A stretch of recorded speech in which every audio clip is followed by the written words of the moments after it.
Saudações, gente bonita. Em Goiás são 5h50 da manhã. E esse horário eu acho ele muito bonito. Olha lá, os pássaros estão cantando. Muita gente está indo trabalhar, né? Muita gente acorda para ir trabalhar nesse horário. Acho que no Brasil inteiro. 5:50. Inclusive, uma das poucas músicas gospel que eu realmente gosto fala sobre isso. Começa assim: são 5:50. Me lembra uma antiga creche. Enfim, vamos aproveitar essa manhã bonita e trocar umas ideias sobre o que a guerra não pode fazer conosco, com o nosso espírito. A primeira coisa que acho que tem que ficar claro para todo mundo é que, fora o fato de a guerra ser absolutamente terrível para as vítimas dela, normalmente crianças, mulheres, idosos, e no caso do que está acontecendo em Israel, médicos, enfermeiros, jornalistas, socorristas, é que a vítima seguinte é a perda de fé na humanidade. É muito difícil a gente não perder a fé na nossa própria espécie. Então, pequenas histórias, como a desse engenheiro boliviano, que pelo jeito já foi cooptado pelos Estados Unidos, deixam o coração mais quentinho, deixam a alma mais leve. E a gente precisa disso para não deixar de acreditar. Porque a primeira coisa que os facínoras matam na gente é a esperança. Essa é a primeira coisa que eles nos roubam. E a gente não pode deixar isso acontecer. Pelo menos vivos, pelo menos com esperança, a gente tem que permanecer. É evidente que essa não é uma tarefa fácil e que, bom, eu não estou sugerindo que todos sejamos como a Poliana do famoso livro, não. Mas até a nossa indignação tem que ser bem direcionada para não se transformar em ódio contra as coisas erradas, contra as pessoas erradas. Pode parecer estranho diante dos tempos em que a gente vive, mas sabe qual é o meu medo? Que seja realizada a vontade dos sionistas. Que o nosso ódio se volte contra os judeus. Sabe, os judeus não têm culpa do que está acontecendo. O que está acontecendo é obra dos sionistas, o que é totalmente diferente. Até porque o sionismo não nasceu entre os judeus. O sionismo nasceu entre os evangélicos britânicos. O sionismo é uma doutrina originalmente chamada restauracionismo e tem fundamento cristão evangélico. Foi bastante popular entre as elites britânicas no século XIX e começo do século XX. Depois surgiu o sionismo judaico. E o sionismo judaico, ele é talmúdico, ele não é rabínico, ele não tem a ver com a Torá, ele tem a ver com o famoso Talmud babilônico, que está para o judaísmo como as teses de Lutero estão para o cristianismo. Eu, de verdade, isso me dói. Eu não considero a maior parte das vertentes evangélicas como cristianismo. Porque, seguindo o que Jesus disse, olhando o que eles praticam, não o que eles falam, é o exato oposto do que Jesus pregava.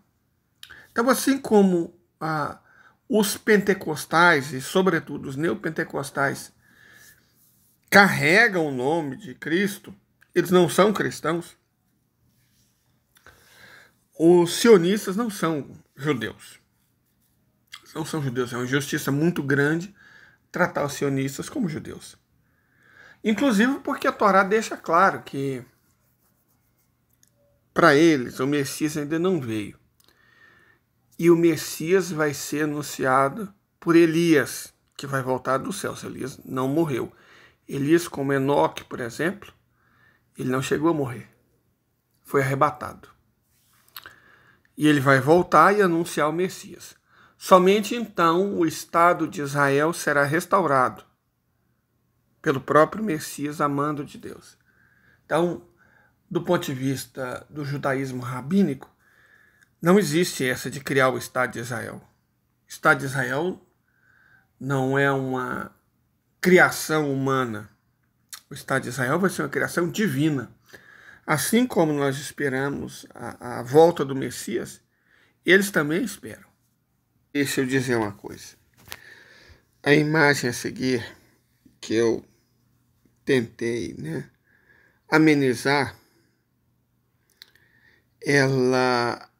a imagem da direita, a original, ela nunca vai sair da minha cabeça, nunca mais. E não vai sair da cabeça de centenas de milhões de pessoas. Ela já cruzou o mundo. Mas ela não deve, de forma alguma, ser interpretada como símbolo do judaísmo. Ela é símbolo do capitalismo, do qual o sionismo é uma das escolas. O salafismo é outra, o neopentecostalismo é uma terceira, mas não tem nada a ver com a religião. Me permita explicar de outra forma, inclusive com a ajuda desse videozinho aí, que explica por que a melhor hora para a gente regar uma planta é na parte da manhã. A guerra, como diria von Clausewitz, é a política por outros meios. Esse meio aí é a política colonialista. Isso é capitalismo. Correto? Isso é colonialismo, é capitalismo e é apartheid. Essas três coisas provocaram essa cena. Essas três coisas. Essa cena não é obra do judaísmo. Até porque é muito discutível até que ponto o sionismo tem relação com o judaísmo. Muito mais responsável é essa senhora aí, presidente da Comissão Europeia, a manda-chuva da União Europeia, Ursula von der Leyen, que tem uns parentes estranhos, que é melhor não perguntar o que a família dela fez entre 1933 e 1945. Essa imagem tem que ser relacionada ao Ocidente, ao capitalismo, ao colonialismo ocidental, à civilização ocidental. Essa imagem representa muito bem essas três coisas, mas não representa o judaísmo. Por que é muito importante que isso fique claro? Porque é nessas horas, nas horas mais escuras, que surgem os monstros.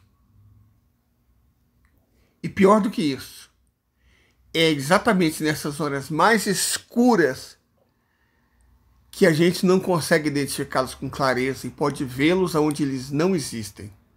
E o propósito da escuridão é realmente esse: impedir que a gente veja as bandeiras do mal e enxergue monstros onde eles não existem.